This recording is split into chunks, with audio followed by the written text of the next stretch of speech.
자, 그래서 저희가 지금 설해마을 프랑스 학교가 있었던 서층 라인에 있다가 동층 라인으로 넘어갑니다. 이렇게 길 하나 건너는데 상권이 바뀌는 경우도 있잖아요. 그래서 설해마을은 서쪽이 더 좋은 거야. 그래서 설해. 동네 아니고 설해. 진짜 소름 돋았어. 저 돌, 대표님 돌 좋아하시잖아요. 그치. 저 돌에 대해서는 의견을 한번 부탁드립니다. 그러니까 우리가 성형외과 가면은 눈은 김태희로 해주고요. 코는 박민영으로 해주고요. 입술은 전지현으로 해주세요.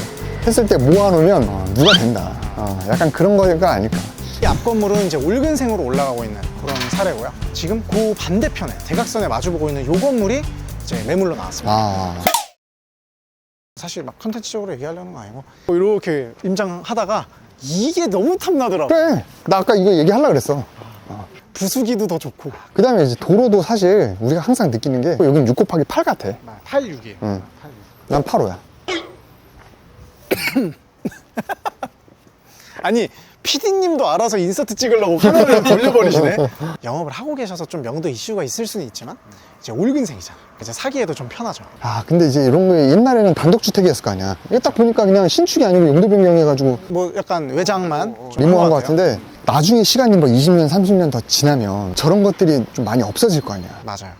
우리 옛날에 예전에 영등포 갔을 때 두세대 거천 증조 할아버지 격인 약간 그거 봤잖아. 보면은 뒤에 뭐 이런 건물들이 사실 이런 애 부수고 이렇게 지어진 거겠죠. 근데 아마 이거는 제너레이션 두세대 전이야. 야 이거 봐 대박. 위에도 도어락이 있네. 그런 게 어떻게 보면 보존되지 않는 한 디벨로퍼들이 그냥 개발하면은 그러니까 역사적, 문화적 뭐 그런 건 아니지만 그래도 왜 우리가 그 재건축 재개발할 때 보호수처럼 그런 거 하나 남겨놓듯이 한동 남겨놓듯이 그치.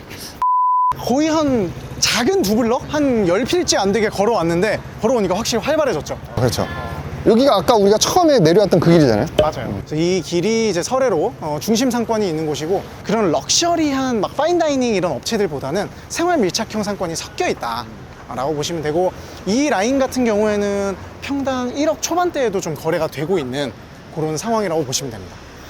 이 대로변에 그 사평대로 쪽 초입에 기가 막히게 개발을 해놓은 건물이 하나 있어요. 그것도 이따 다룰 거고 또 그냥 가장 표준적인 어떻게 보면 이제 강남이나 서초권역에서 꼬마 빌딩을 개발해보고 싶으신 분들이 표준적으로 참고를 할 만한 사례도 하나 있어서 그 두 개를 한번 소개해드려 보도록 하겠습니다. 약간 그런 물리적인 토지에 대한 스펙이라고 해야 되나? 그런 게 똑같은 여건이라 하더라도 지역이나 상권 약간 이런 거는 사실 어떻게 보면 소프트웨어적인 거지. 그런 거에 따라서 사실 건물도 뭘 지어야 될지 결정을 할 때 좀 달라지는 것 같고 그 다음에 그 디자인과 공사비도 그거에 맞게 좀 효율성을 추구하는 게 좋지 않나 싶어요. 다들 사업성을 결국 따지시기 때문에. 근데 이런 데는 사실 제일 고민인 게 주차인 것 같아. 설해마을에 대부분 개발된 근생 건물들이 주차 대수가 좀 박하긴 합니다. 그러니까 여기 땅도 비싸고 1층 상권을 살려야 되다 보니까 조금 그런 게 아쉽기는 해요. 그래서 여기는 이제 발렛 주차가 꼭 필요한 그런 게 좀 있어야 되고 그 건너편에 보이는 건물이 이제 50평에서 70평 정도 되는 토지에 개발을 하실 때 참고할 만한 사례인데요. 지하 1층부터 지상 5층까지 그래서 건축비를 엄청나게 많이 들이진 않고 2종 용적률은 적당히 쓰는 그런 사례입니다. 주차 4대에 딱 정리를 하고 그러네. 1층 상가 좀 있고 외부 계단에서 용적률을 아끼고 그렇죠. 저 계단은 2층, 3층까지 직결로 좀 상가 진입을 할 수 있게 저 위에는 근생이야 주택이야? 올근생입니다. 올근생인데 저긴 독립적인 오피스로 쓸 수 있게 약간 쇼룸 같은 걸로 쓰는 것 같기도 하네요. 뭔가 분위기가. 건물이 어떻게 보면 깍두기 건물로 보일 수도 있는데 또 그렇지 않게 약간 포인트도 좀 줘가지고 나름 입체적이고 약간 엇갈리게 요런 길이 의외로 땅이 잘 안 나와요. 왜냐면 상권이 살아있으니까 명도가 쉽지가 않고 막상 유동인구도 많으니까 공사 난이도도 좀 높은 편입니다. 그래서 요런 데 토지가 조금 싸게 나왔다라고 하면은 여력이 되시는 분들은 사놨다가 나중에 개발하시는 것도 좀 좋은 아이디어라고 생각을 하거든요. 여기에 새 건물이 공급이 안 되니까 여기에 새 건물이 들어오면은 신축 상가 아니면 신축 오피스에 대한 수요가 많기 때문에 그런 면에서 임대차도 잘 될 것 같고 우리가 이 건너편에 스타벅스만 보더라도 딱 봐도 오래된 건물에 들어가 있잖아요. 물론 입지 때문에 들어오긴 했지만 그만큼 신축 건물이 없다라는 거를 또 반증하는 부분이기도 합니다. 이게 그 얘기를 말씀드린 이유가 규모는 조금 상대적으로 크지만 이 설해마을 초입에 거의 랜드마크 건물로 지금 최신축 건물이 하나 준공이 났거든요. 요 건물 한번 보면서 얘기를 더 해보면 좋을 것 같아요. 요거는 일단 용도 지역이 3종 일반 주거 지역이고 토지가 거의 300평입니다. 어마어마한 크기죠. 이 건물은 제가 층수 규모 보고 깜짝 놀랐어요. 3종인데 지상 9층까지 올렸어요. 그래서 지상 9층은 솔직히 좀 보기 드물거든요. 그게 좀 특징이었고, 기계식 주차장을 별동으로 구성을 했어요. 지하로 내려가는 엘리베이터죠. 차량용 엘리베이터인데 건물 안에 매립된 게 아니라 외부로 별도로 뺐다. 이 건물의 특징, 지상 9층인데 올근생이 아닙니다. 지상 7, 8, 9층이 다가구 주택으로 돼 있는 상가주택이다. 지금 좀 고급진 단어로 하자고. 주상복합. 주상복합이다. 그렇지. 주상복합이다. 상가주택이요. 다가구니까 이 건물이 딱 들어오자마자 임대가 그냥 쩌르륵 다 나갔어요. 그럴 수 있던 이유가 신축 건물이 없고 그렇지. 바닥 면적이 커요. 아까 토지가 300평에 육박한다고 했으니까 임차 업종이 대부분 의원으로 싹 구성이 되고 임대 걱정 없이 임대차를 마무리한 그런 사례입니다. 레미안 퍼스티지 맞은편에 있는 뒤에 있는 건물은 9층짜리 상가주택 건물이구나. 토지가 260평에 3종 일반 주거지역이고 지하 3층에 지상 9층짜리 연면적은 1235평. 이건 2020년 10월에 181억 평당 7천만 원 정도에 매입을 하셨어요. 2021년 이듬해 신축을 하셨고 예상 공사비는 공사 면적 약 1,500평 정도 받고 평당 850만 원 정도, 공사비는 128억 정도로 추정을 하고요. 예상 부대 비용은 30억 정도 받습니다. 총 사업비는 340억인데 거기 등기상 대출이 240억 정도 있으니까 내 돈 100억 가지고 이제 시행을 했다. 원가는 340억인데 AI 추정 가격, 감정가가 430억이 된다. 그 다음에 이분은 이 건물을 지은 이후에 감정을 다시 해가지고 대출을 대환해서 추가 대출을 57억 정도를 더 받으셨어요. 등기상 대출이 240억인데 대출을 약 50억 더 받았으니까 한 300억 정도가 대출이다. 내 돈은 한 50억도 안 들어간, 그렇게 해서 굉장히 레버리지를 극단적으로 쓴 건물이다. 그렇게 볼 수 있습니다. 어쨌든 디벨롭적인 측면에서 굉장히 입지적인 특성도 잘 살렸고 상품 계획도 잘했고 임대도 잘 맞췄고, 사실 이것도 위에가 다가구인데 왜 다가구를 했는지는 잘 모르겠어요. 그죠? 중규모 이상에서는 그런 경우가 많아요. 살 때 이 건물이 주택인데 어쩔 수 없이 주택 신축 판매업으로 취득세 중과를 회피하면서 법인이 매수를 한 거예요. 그런 경우에 억지로 주택을 넣는 경우도 있고, 아니면 이제 그냥 층수는 올리고 발코니 활용해서 실사용 면적을 늘리려고 그러는 경우도 있고, 조금 다양한 것 같습니다. 이거 짓는데 100억이 들어가는데 100억 없으니까 어차피 딴 사람 얘기야 이렇게 하는 게 아니고, 그 건물을 짓는 데 있어서 로직을 적용하면 사실 소규모에서는 그 로직은 다 비슷하니까 맞아요. 그런 걸 참고하시면 좋을 것 같습니다. 주차 엘리베이터를 뭐 이런 아이디어도 무조건 차용할 만하다라고 생각이 됩니다. 건폐율이 근데 9층까지 쓴 걸 보니까 건폐율을 다 쓴 것 같진 않은데. 맞아요. 그래서 사실 그 건폐율을 다 안 써도 되는 이유는 굳이 뭐 다 쓰지 않아도 층당 면적이, 바닥 면적이 넓다 보니까 여기 임차 업종을 미리 조사를 해서 임차사가 원하는 최적의 약간 면적을 고려해서 설계한 게 아닐까라는 생각이 듭니다. 자, 그러면 다시 이면으로 가서 이 반대쪽 분위기도 한번 보시죠. 자, 그래서 저희가 지금 설해마을 프랑스 학교가 있었던 서층 라인에 있다가 동층 라인으로 넘어갑니다. 이렇게 길 하나 건너는데 상권이 바뀌는 경우도 있잖아요. 그런 것도 좀 살펴보면 좋을 것 같고, 이제 이쪽 블럭이 상대적으로 주거 개발이 더 많기는 해요. 일단 업종도 아까 반대편은 고급스러운 파인다이닝 이런 업종이 있었다면 생활 맥주, 오뎅탕. 오뎅탕, BHC 치킨, 그렇지, 그렇지. 이제 이런 것들이 좀 나오기 시작한다. 그래서 설해마을은 서쪽이 더 좋은 거야. 그래서 설해. 동네 아니고 설해. 이거 진짜 소름 돋았어. 신선함과 그 경악지 못하는 그. 근데 어느 정도 마다 들어가지 않냐? 근데 제가 그걸 하려고 그랬어요. 그래? 약간 말하려다가 멈췄는데, 그래서 이걸 하려고 했는데, 야, 잠깐, 설해. 여기 업종이 확실히 지금 서쪽이랑 좀 달라요. 그러네. 이게 딱 느낀 게, 필지 크기가 조금 작은 것 같은데? 조금 작습니다. 굳이 따지면 약간 작은 한 개 블럭에 보면은 이쑤시개 필지들이 조금 껴있는 그런 필지들이 많아요. 부익부 빈익빈인 게, 서쪽은 필지가 크잖아. 근데 그 필지에 공급되는 주택수가 적었어. 그러니까 뭔가 인구 밀도가 낮은 거야.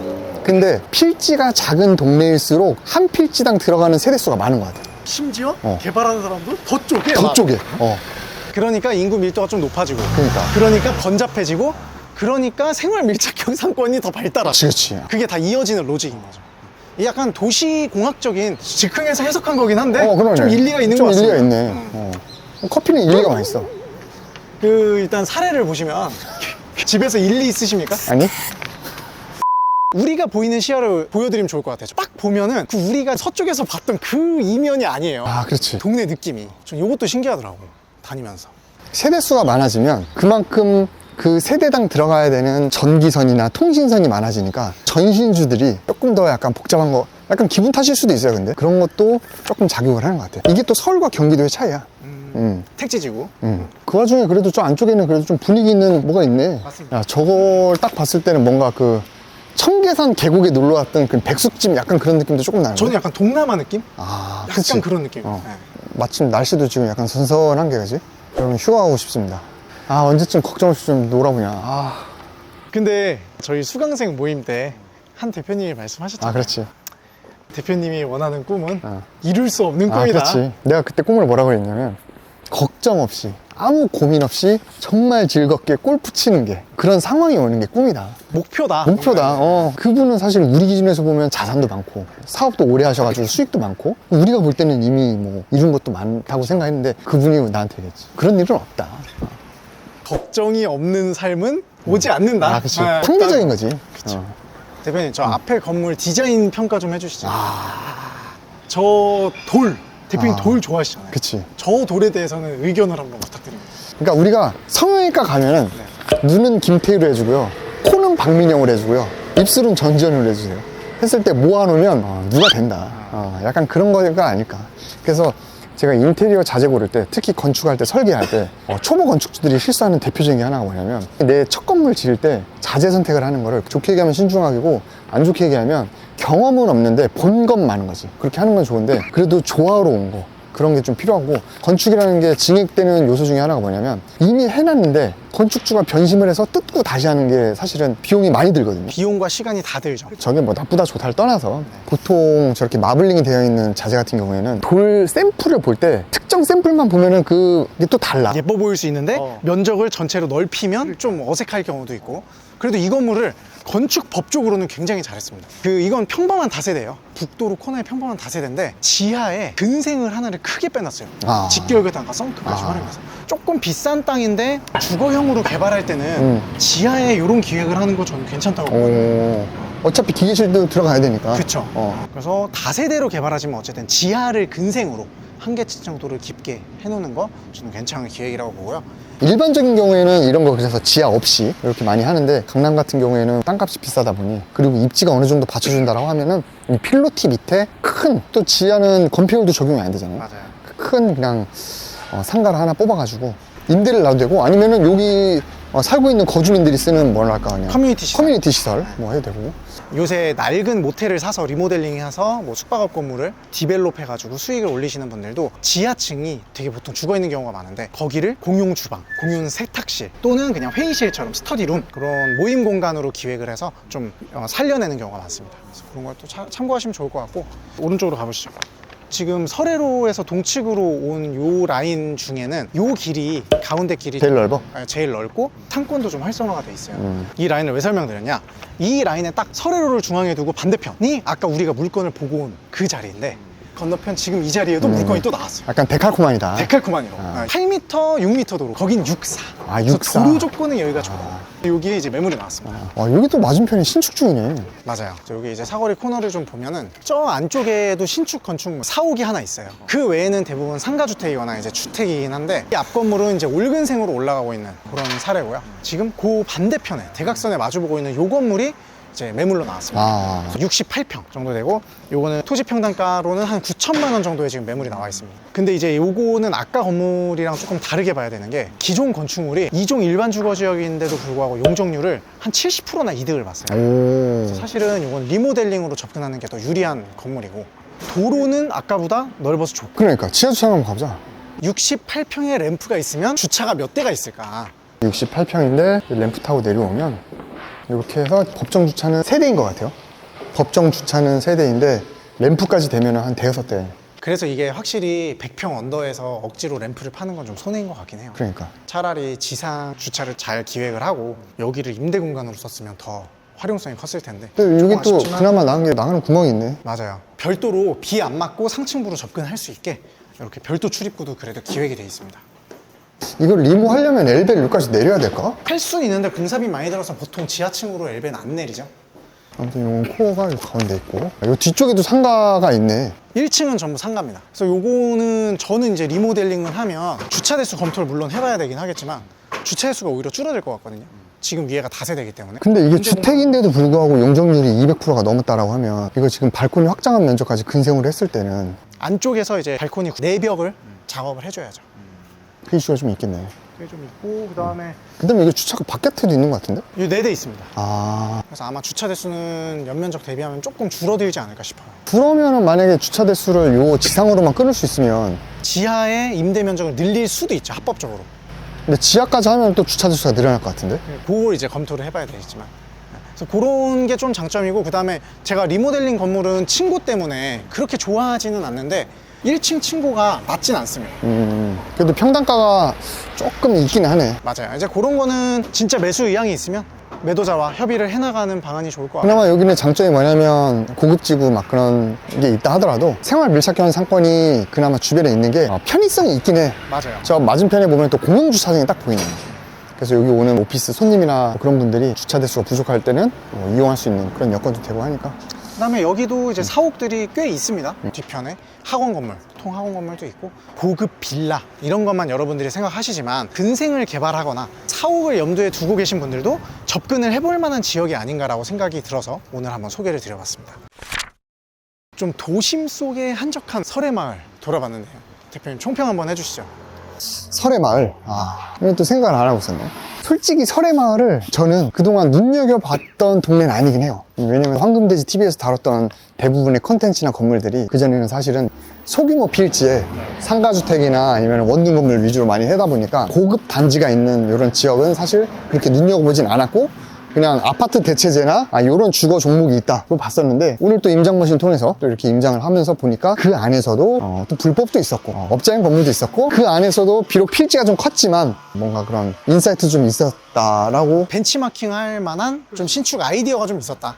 그래서 여기서도 또 배운 게 필지별로 우리가 세대수의 밀집도라든가 거기에 따른 상권이 바뀌는 거 그런 것도 비교해서 볼 수 있었잖아요. 그러다 보니까 여러분들이 임장을 다닐 때 내가 평소에 관심 갖지 않던 동네라 하더라도 관심 갖고 보면 하나라도 얻을 게 있는 것 같다 라는 게 오늘의 결론이고, 설해마을은 그래서 뭐 투자 가치가 있냐 이런 거는 뭐 둘째 치고 여러분들이 나중에 건물주가 될 때 다양한 지역, 다양한 필지, 다양한 분위기에서 임장을 통해서 인사이트를 많이 얻으면 창의적인 건물을 지을 수 있지 않을까. 많은 의미가 함축되어 있네요. 그럼 창의적인 건물. 그렇지. 그래서 저도 뭐 결론을 내려보자면 사실 정말 투자 목적, 투자 비중이 80%, 90%, 100%다 라고 하면은 추천할 만한 지역은 아닌 것 같지만, 근데 내가 실사용하거나 실거주할 목적이 있고 소소하게 임대도 놓으면서 거주를 하고 싶다 라고 하면 저는 설해마을 한번 보시라고 추천드리고 싶습니다. 그러니까 이제 투자 목적이나 임대 목적보다는 실사용 목적이 더 적합한 것 같고, 그렇기 때문에 레버리지 비율도 낮춰서 오는 게 좋을 것 같다. 맞습니다.